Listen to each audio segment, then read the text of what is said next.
चांगली राहावी, महाराष्ट्रातला कुठलाही घटक हा त्याच्या लाभापासून वंचित राहता कामा नये. राजकारणाच्या ठिकाणी राजकारण करता येईल, परंतु कारण नसताना विरोधाला विरोध करून काहीतरी वेगवेगळ्या प्रकारचे आरोप करायचे, हे जे काही पद्धत अलीकडच्या काळामध्ये सुरू झालेली आहे ती खरं तर योग्य नाही.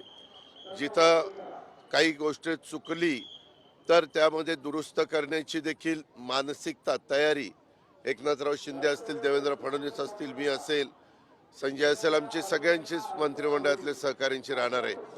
परंतु कारण नसताना बदनामी करण्याचं काम आणि गैरसमज पसरवण्याचं काम, वस्तुस्थिती तशी नसताना त्याबद्दल काहीतरी अफवा पसरवण्याचं काम, हे अलीकडच्या काळामध्ये जे चाललंय हे कुठंतरी थांबलं पाहिजे.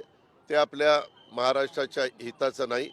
आपल्याला शिवाजी महाराज असतील, शाहू फुले आंबेडकर असतील, ह्या सर्व महान महामानवांनी हा एक चांगला आदर्श आपल्या सगळ्यांच्या समोर ठेवलेला आहे, चांगला विचार मांडलेला आहे.